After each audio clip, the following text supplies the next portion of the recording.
Imam Al-Dhahabi calls him Al-Imam Al-Bahr. And Bahr in Arabic can mean different things, but here it clearly means ocean. In the Dhahar al-Fasadu fil Barri wal Bahr, in the Quran, that actually means in the bed amongst the Bedou and in the cities. So the Bahr there means the Qura and the Mudun, because often cities are built by rivers or by oceans because of the trade, the importance of trade coming to them. So the Bahr can mean different things, but it's used for the meaning of ocean. And interesting is related to the word Hibr in the great derivation. So the Jews are called Ahbar because the Hibr is also the Bahr. He's the Bahr of ink. And the Prophet ﷺ, who is the great ocean that we all are either marveling at on the shore, or others have dived into his sunnah and are drowning in the glories of his sunnah. The Prophet ﷺ interacted with the ahbar and used to debate them. So the hibr is the person who spends a lot of ink in his occupation. So Imam Al-Dhahabi calls him Al-Imam Al-Bahar, Al-Shaykh, Hujjat al-Islam, wa U'jubatu Zaman. He is the hujjah of Islam, the proof of Islam, and the wonder of the age. And this is important because of who Imam Al-Dhahabi is. He's clearly one of the great scholars of Islam. And so when a great scholar of Islam acknowledges another scholar and gives him titles like that, you have to take it very serious. Another great scholar who is the polymath and the hafidh, Ibn al-Najjar, he actually says about the Imam, كان إماما في علم كان إماما بالاتفاق. He said Imam al-Fuqaha على الإطلاق. And then he said that he was also the Rabbani of the Ummah. Rabbani al-Ummah بالاتفاق. That's what he calls him. So Ibn al-Najjar, who was in Baghdad, and he lives after Imam Al-Ghazali, not that long after Imam Al-Ghazali, but he is one of the great imams of Baghdad. And he said that he was an imam in fiqh, ilm al-fiqh, ala al-itlaq. Yani he was, and he had mastered it. So he said he's the Imam al-Fuqaha, which means that he's really they're the master, faqih. And I'm going to go into that more, but so as we move in, I want to just begin before we get into Jawahir al-Quran, I'm going to take you through two doors. The first door, which I'm going to look at inshallah today, is the door of the Imam himself, and looking at the Imam and why he's so important and why he has to be restored to his position. Because some people have tried to knock him off his pedestal, and this is not the first time that it happened. It's happened in the past. But he is the most important jurist after the first generation in the history of Islam.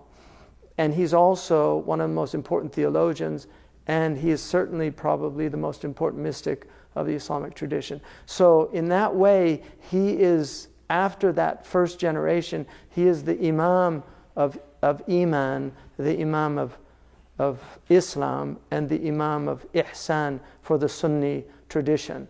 The Shia traditionally have had a difficult time with him because he did spend the little time that he spent in refutation was in refuting the Shia. So unfortunately, because he's Iranian, one would think he would be one of the great treasures of Iran. He's not as appreciated, I think, as he should be, although the Shia did benefit from him, and Nasiruddin al-Tusi, who's a great Shia scholar, did. So he was born in Tus, which is in an area that was really called Khorasan. So today you can have Afghanistan, you have Turkmenistan, and you have northern Iran. All of that was called Khorasan. So the Afghanis are really Khorasanis, the Turkmenistanis are Khorasanis, and the people of northern Iran are Khorasan, because it's a Persian word that just means where the sun is. So from the sun is sun. Is that right? Khorasan. It's, sun. So Khora is where it rises. Is that correct? Yeah. So he was born in this place in Tus in northern Iran, and his father was a simple, some say he was a ghazal, like a person who was a wool carder, and that's why there's a debate about his name. Was he Imam Al-Ghazali or is it Ghazali with a soft zay? But his father was a very simple man who loved the ulama. And he used to serve them, and he would honor them, and he would treat them and do whatever he could for them. And he made sincere dua to Allah that he had two sons, Ahmad and Muhammad. Muhammad is Abu Hamid. Ahmad becomes a scholar and a great mystic, but his son Abu Hamid really becomes Hujjat al-Islam. And I think it's from the sincerity of his father. But he was raised an orphan because his father dies in his early years. He left him to be taken care of by somebody. When the money ran out, he put them in a madrasa because he couldn't afford to keep them. And so they grow up in this madrasa in Tus, which is where he learns the beginnings of his knowledge. And he studied with an imam there, Radkali is his name. And he's very interesting. And then he moves to Georgian, that should say Georgian, which is Gurgan, which is near what they call Bahr al-Akhdar. And he studies there, many great imams from this place. Imam al-Jurjani was from there, both Jurjanis, because there's two of them. But really, truly extraordinary place of knowledge. So he goes there and he studies with Abu Nasr al-Ismaili. Some say he's Abu al-Qasim al-Ismaili. This is around 465. He was born in 450, and so he's about 15 years of age. So he's literally on his journey now. And he stays there with this sheikh who was a formidable sheikh in fiqh. And he memorizes Quran. He did that earlier. He studied Arabic. But he studies with him Shafi'i fiqh. And he basically writes what's called the ta'liqa, which is essentially all of his notes of the lectures. Because this is a time when scholars did what is called amali. They just yumli. So for instance, Sheikh Abdullah Mbayya has a book called Amali al-Dalalat, which is a very formidable book in usul al-fiqh. All of it was from lecture. He did it without notes, simply lecturing off the top of his head. His students recorded it, and then it was transcribed, and then he edited it. But those were his amali. Very few scholars can do that today. I know one Mauritanian scholar who told me that he could write in this moment, umli arba'ina kitaban fi arba'ina ilma. He told me I could dictate to you 40 books in 40 sciences. And he said, since I mastered those sciences, I've only been asked about 3 out of the so 37 he was never even asked about. So he basically writes on after 4 years, close to 5, after studying with this man, he's on his way back, and he tells this story where these brigands come, and they basically rob the caravan. This was quite common in those days, and they rob the caravan, and so Imam Al-Ghazali, I mean, you can imagine, he's 19 years old, and he's just studied, and he's mastered all of this knowledge that he's learned, but he hasn't memorized it. So he understands it, but he hasn't memorized it. So the thief takes his bag of books, and the Imam runs after him and begs him, please don't take my knowledge from me. And at that point, the thief laughs at him. And the thief says to him, what kind of knowledge is it that a wretch like me could steal it from you? Can you really call that knowledge? And Abu Hamid radiallahu anhu says, I knew then antaqahu Allah alladhi antaqa kulla shay, that Allah made him say that for me, to know that that is not knowledge. If it can be stolen from you by a thief, it's not knowledge. And so he goes back to Tus and spends the next 3 years memorizing everything he had learned by rote, so that nobody could ever take it from him again. And then at that stage, he sets out for what's called Nisabur or Nishapur. And this was another great center of learning in northern Iran. Today it's called northern Iran. And he studies with the great Imam Abu al-Ma'ali, Imam al-Juwayni. He's also called Imam al-Haramain. He was probably the most brilliant scholar of his age in fiqh. He was a Shafi'i jurist, but he was also an usuli, which means he studied legal philosophy, so the philosophy of law. And what's more important is he's really, even though arguably Imam Shafi'i, Imam Malik, and Imam Abu Hanifa all are working in a maqasidi approach. That's undeniable if you look at their methodologies. But it hadn't really been articulated. The beginnings begin with Imam Shafi'i when he writes his famous Risala. But then it's Imam Al-Juwayni that really develops the maqasidi school. So he comes up with the 5 universals, that these are the maqasid of our religion, like protecting the religion itself, protecting life, protecting intelligence, reason itself, protecting family, and then protecting the property. And then sometimes they add a 6th, which is dignity, but most of them include that in family, because honor and that all goes under your name, because you carry your family name. So anybody that disparages it is disparaging your honor. So they put hifd al-ird in hifd al-nasl. So Imam Al-Ghazali, now you can imagine the tawfiq that Imam Al-Juwayni must have felt by having a student like Imam Al-Ghazali, because he actually has him teach in his madrasa very early. So he studies with him there for 5 years. He goes there when he's 23. Imam Al-Juwayni dies. But what's really important, this was a time when there was a lot of fitan. Imam Al-Juwayni radiyallahu anhu was actually, there were assassination attempts on his life.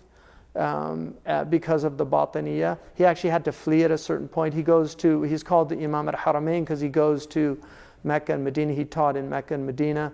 But he had the greatest student of the age. And it's just extraordinary that Allah brought those two together.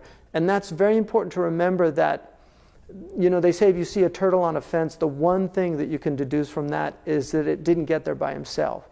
And there's a lot of truth to the fact that wherever you are in the world, you did not get there on your own. And if you study, it's your teachers that are going to make you or break you. I mean, it's the reality. Teachers will either turn you off of knowledge, and unfortunately many do that to young people, or they will ignite a fire in you that is it's just the kindling is there. It's all ready, but it's a great teacher that will ignite that fire in the student. And this is, Imam Al-Ghazali already had that fire, but when he goes to Imam Al-Juwayni, amazing things happen. One of the first things that he does is he masters his book Al-Burhan in Usul al-Fiqh, and then he actually abridges it. So he abridges his teacher's book and then brings it to him and shows him the book. So he's very impressed with it.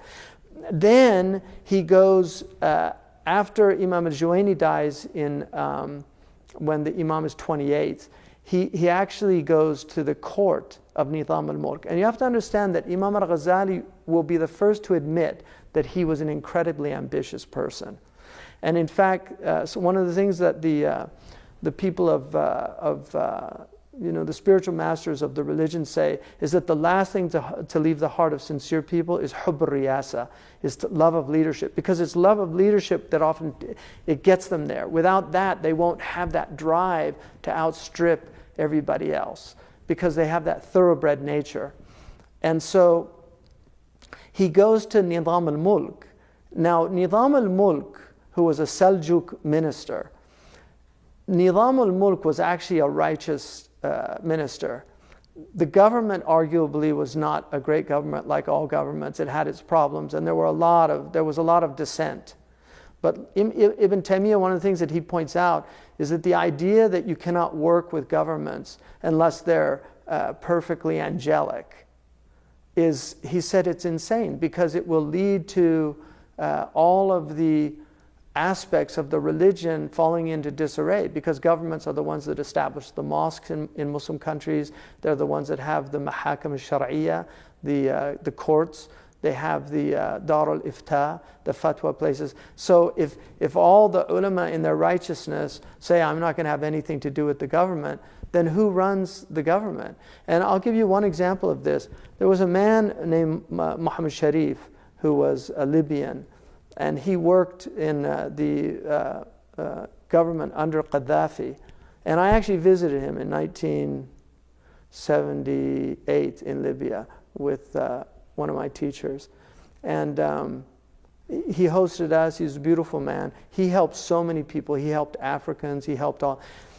And then, but he stayed in the government for years, never said anything. He was doing everything in spite of what was happening. He hated Gaddafi. He hated the government. But he was a hidden man. He was like the mu'min amongst Ali Fir'aun, the believer within Ali Fir'aun.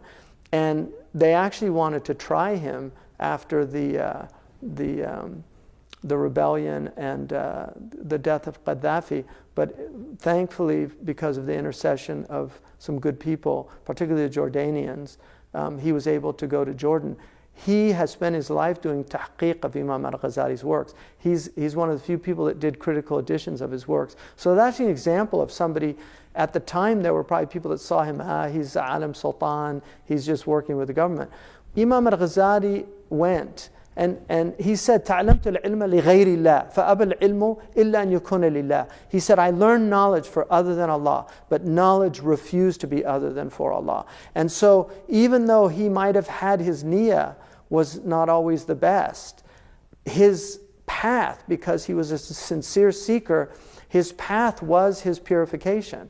And so he went through great tribulations. So he gets into the court, he completely floors Nizam al-Mulk, who was an alim himself and was surrounded by ulama.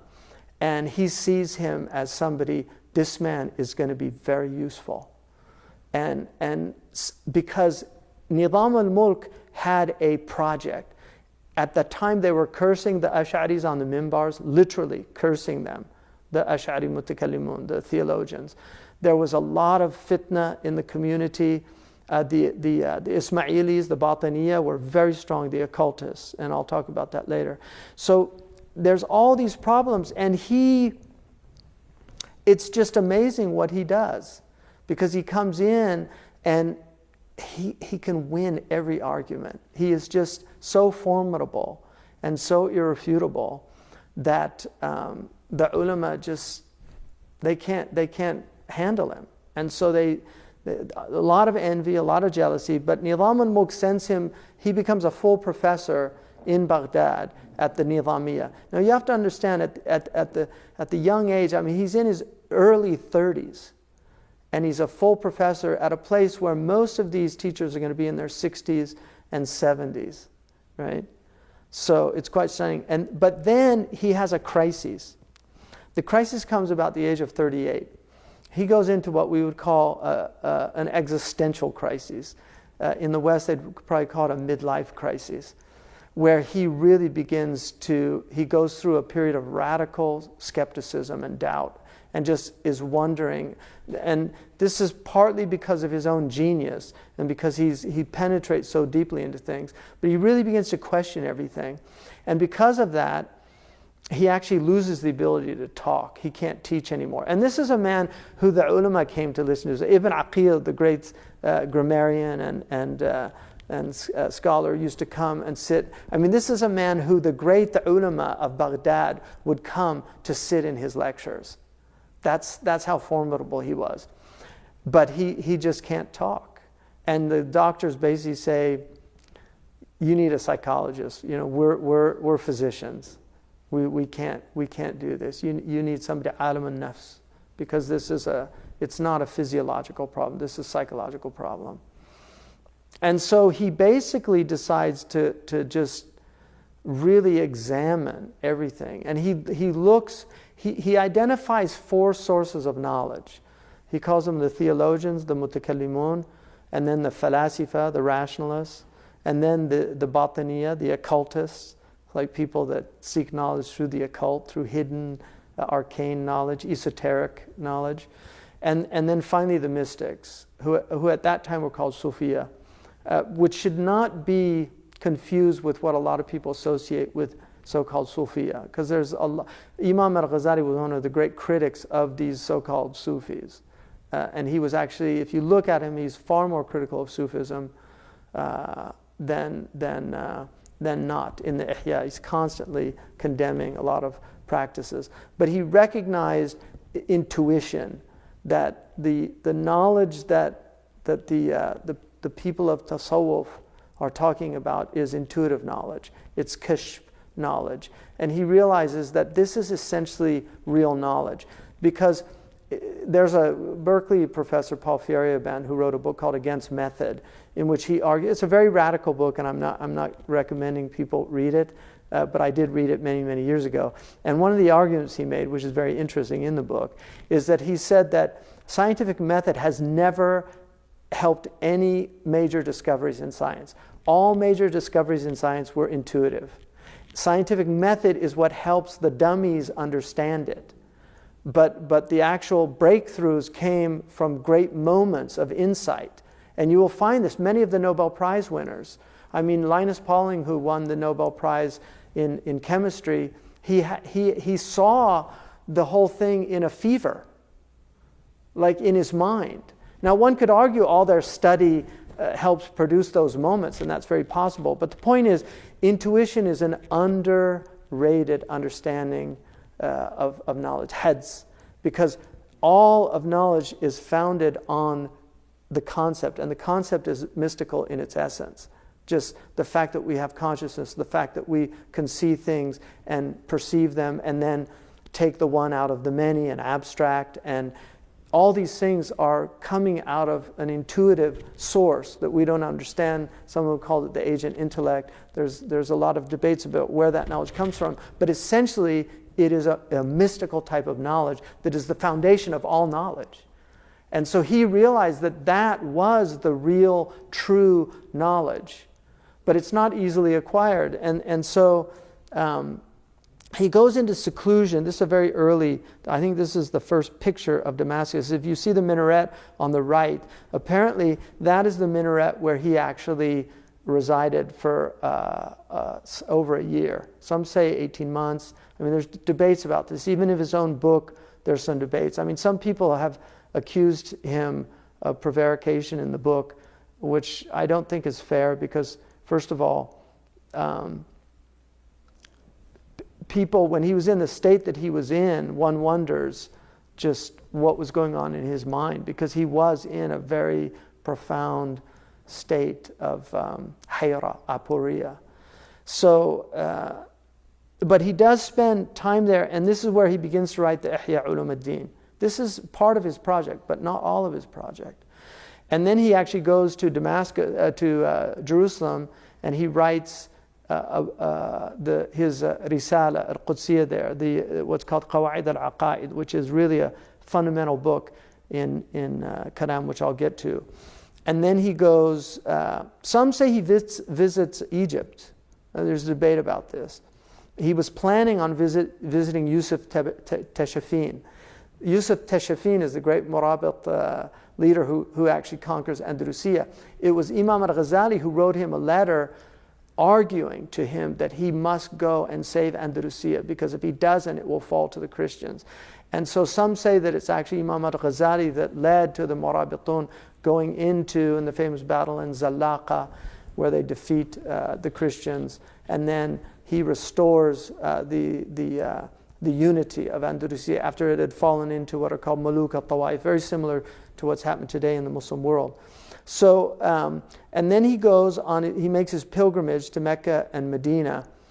And during this time, I mean, there's wonderful stories about him, but during this time he was literally sweeping the mosque in the Umayyad mosque. This was the man who had been a dean at the greatest university in Iraq, and he's just wants to be left alone, and he wants to work on himself.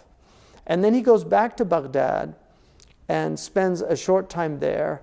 And at this time, he's about 49 years old.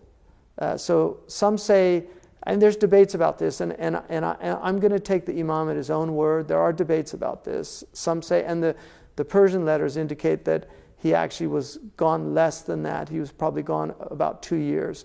But for whatever time, he was in seclusion. This was a time the great jurist Qadi Abu Bakr ibn al-Arabi visits him. And Qadi Abu Bakr, who is really one of the masters of the Islamic tradition, he was a brilliant exegete of the Quran. He was a great Maliki faqih. He actually went and visited, and he's the last student in Iraq that Imam Al-Ghazali took. And he read with them the Ihya. He takes back Imam Al-Ghazali's teachings to Morocco, and then it begins to spread. Initially, the Murabitun rejected his book because of some of the kalam problems that they found in it. They were much more Salafi in their orientation. And by Salafi, I mean not Mujassima Salafi, but the traditional Salafi, not anthropomorphous, but the people that were dogmatic, following like Imam Tahawi type texts. Very simple. They didn't like any elaborate dialectical theology.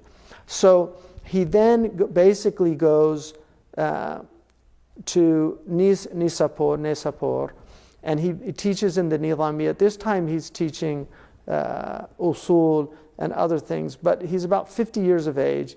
Then he goes back to Tus. He opens up a zawiya, what they would call I think they called khanaqa, khanaqa.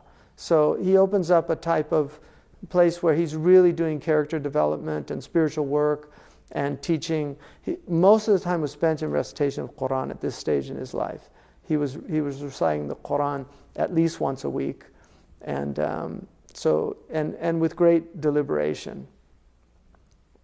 In 40 years, he wrote 72 books. Some will argue because the books are like the Ihya has 40 books, so you could look at it as 40 as opposed to just one. So some say it's actually 400 books if you look at them, but I think it's around 70, 72 books. Somebody worked out, given the amount of paper, he would have had to write 4 kurasa every day in his entire adult life, from the time he was about 18 until the end of his life, to actually write what he'd written, which is about 40 pages a day he would have had to write. So incredible output. So now I want to talk, and this is really at the heart of what I wanted to talk about today. I want to talk about what is his project, because Imam Al-Ghazali has a project. It's the Mashru' Al-Ghazali. It's the Ghazalian project. What is that project? First of all, and I use the term liberal arts. I mean, traditionally, this is a Western term. I like it because it's understood in the West. But it really is the same concept as the term that was used in the Muslim world as the ulum al-ala. These are the instrumental arts. They're the arts that are studied to train the mind so that the mind can actually begin to understand reality. And so this is part of his project. And from that, his whole focus is on reviving the sciences of Iman, Islam, and Ihsan. And then that involved kalam in Iman, legal theory in Islam, and then the inner path in Ihsan. As a side project, he has the refutation fundamentally of 2 groups that had huge impact. One of them was the peripatetic philosophers, and the other were the occultists. The peripatetic philosophers, and it's important to remember, when they say that he destroyed philosophy, he was focusing on one school of philosophy, which is the peripatetic school. And he identifies 20 problems, 3 of which he considered to be really kufr, and then 17 of which to lesser and greater degrees. But the methodology of the philosophers he recognized as the best methodology. And this is why he was not opposed to philosophy, but he was opposed to the results of certain schools of philosophy. This is really important to understand. Ibn Khaldun, who wrote considerably against philosophy, in the Muqaddimah says, despite the errors of the philosophers, their methodology is the best methodology. So even Ibn Khaldun admitted this. Imam Al-Ghazali is the one that introduces the methodology of the philosophers into kalam, into usul, and arguably into ihsan. So, and for that reason, Ibn Taymiyyah, and in many ways, I think, really motivated from a very pure he had a very pure intention, I think. But I don't think he recognized what the Imam was trying to do and why he was doing it. The Imam saw the fragmentation of the Ummah. Well, he saw what was happening. And he recognized that there were tools out there that we would need to protect this religion from the onslaught from outside. And it's not to say that the religion itself wasn't enough. It is enough. But the Prophet ﷺ said, Al-hikmatu dallatul mu'min, that wisdom is the lost property of the believer, like a lost riding beast of the believer. Wherever he finds it, wherever he finds it, he is more worthy of it because he will use it for the right reasons. So he really saw that there was great benefit in these tools. In the same way that Abu al-Hasan al-Ash'ari recognized the same thing in his Kalam project. Ibn Sina, who is much maligned in our community, unfortunately, was an absolute genius that we should be incredibly proud that Allah made him from this ummah, because he is one of the greatest thinkers in human history. And Peter Adamson actually argues that he's probably the single most influential philosopher in European history, not just and he's an expert, obviously, on Ibn Sina. But Avicenna, his right now, the quarantine, this is even though the Prophet ﷺ first articulated the quarantine, Imam Al-Ghazali, Ibn Sina was the one that said it should be for 40 days. He said people should wash their hands with vinegar because these diseases are spread by what he called ajsad mu'dhiya, like harmful bodies. Viruses aren't even living things according to most scientists. There is a debate, but most of them say they're not living things. The viruses. They behave as if they were, but they're actually not. They're just genetic material, just material that have codes in them that corrupt our cells. So the project is a formal one. So in the liberal arts, he has two fundamental books that are really important. The first one is called Ma'yar al-Ilm, and this is his theoretical book. He wrote it, it's a book of logic, and he wrote it because he felt that the human mind was so fallible that it needed to be trained. So this book is literally the grammar of thought. Now, most people, when they learn a language correctly, and I know there's debates about this, but I actually believe in prescriptive language, so I'm going to use the word correctly. There is incorrect usage of language and correct usage by grammatical terms. A lot of people don't like these terms anymore, but so be it. The grammar of thought is to learn how the mind should work properly when it reasons. That's what the grammar of thought is. So this is called mantiq. Ibn Taymiyyah wrote a book called Radd al Mantiqin. Even though he was a logician, he wrote a book called Refutation of the Logicians. Because he said, and this is a very interesting statement, he said, logic does not benefit stupid people, and it's superfluous for highly intelligent people. That is absolutely true. The problem is most of us fall in the bell curve, in that middle. And this is why the Sahaba didn't need mantiq, because the ones that were fuqaha and were reasoning with their brilliance. And so people that are highly intelligent generally don't need mantiq. But they still will benefit from this training, but they don't need it. So mantiq is to teach people of lesser capacity how to avoid pitfalls like hasty generalization. It's a logical fallacy in what's called material logic, because we do that naturally. I had 3 South Asian taxi drivers in New York. They all cheated me, so every South Asian is a cheat. That's obviously a fallacy. So but that's how the mind works. So that's his first book, and it's a brilliant book. We're actually, alhamdulillah, it's been translated and it's being edited now, and so we're actually, this is going to be part of the Zaytuna curriculum series. So alhamdulillah, that book should be out hopefully within the year. The second book he wrote, which is, I think, one of the most extraordinary books in ethics, and that is Mizan al-Amal, which is, so the mi'yar al-ilm is the standard of knowledge. Mizan al-amal is the scales of action, so that you could weigh every action and determine whether the action was worthwhile or whether it wasn't. So it's a book of virtue ethics. It's a brilliant book. It's heavily influenced by the great polymath and Persian scholastic Raghib al-Isfahani, who wrote one of my favorite books, Al-Dhari'atu ila Makarim al-Sharia. So now, just in Iman, he wrote his two most important books. One is the abridged version, the other is more extensive, are Qawa'id al-Aqa'id and Al-Iqtisad fi al-I'tiqad. So economy in belief, and the other one is the principles of the axioms of creed.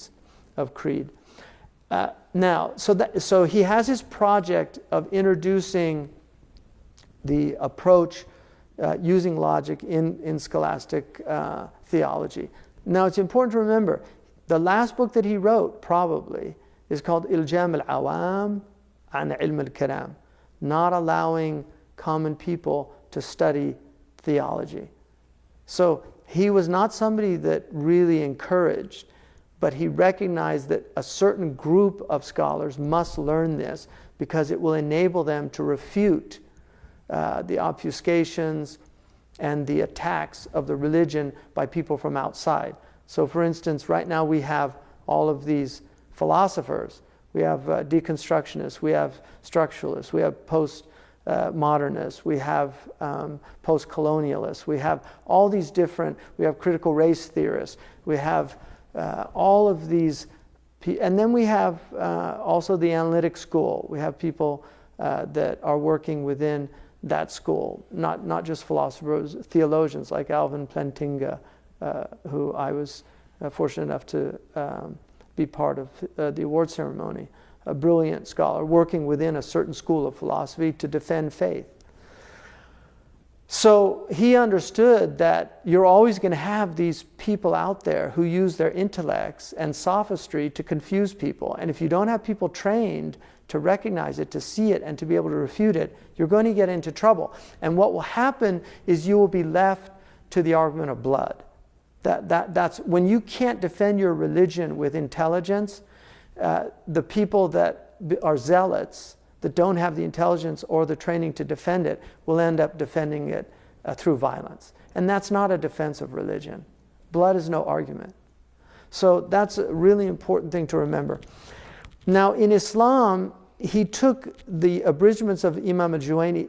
Imam Al-Juwayni wrote a famous book called Nihayat al-Mattab fi Dirayat al-Madhab in the Shafi'i fiqh. It's a very important book, but he takes it and he writes a long abridgment of it, a middle abridgment, and a short abridgment. Al-Basit, Al-Wasit, and Al-Wajiz. In fact, one of the Abu Hafs, Umar ibn Abd al-Aziz al-Tarablasi, early on, only 10 years after the Imam died, he died. He said, "Shayyid al-madhhab habrun ahsan Allahu khalasa fi basitin wa wasitin wa wajizin wa khulasa." So these are the 4 books in Furu' that Imam Al-Ghazali writes. The people who are Shafi'i know this.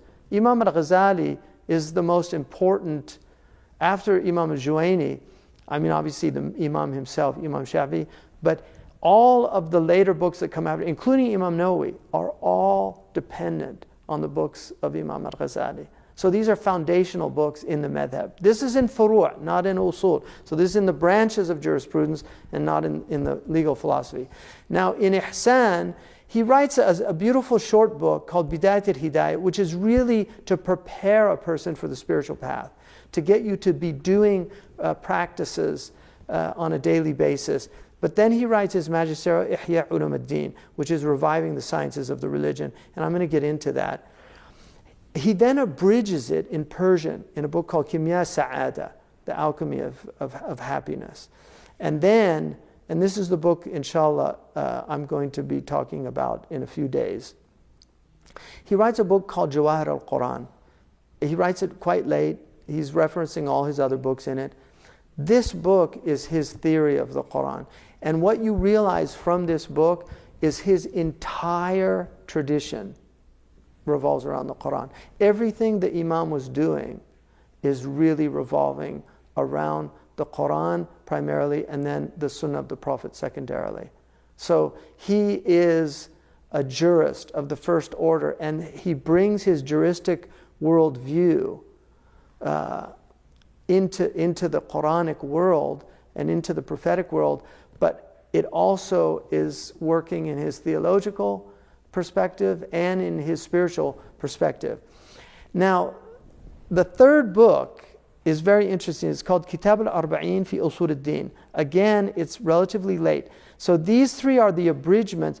Actually, Jawahir al-Quran is 3 parts, and the third part is the Kitab al-Arba'in.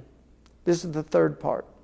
So he said, when he wrote Jawahir al-Quran, he said, if you want, you can use this as a separate book. Because he wrote that, it was later published as a separate book, but it's actually part of the Jawahir al-Quran. So he shows you what the Quran is calling us to. And that is why his entire opus is basically a commentary on the Quran. And the prophetic life, as we know, is a commentary on the Quran. So it all goes back to the Book of Allah.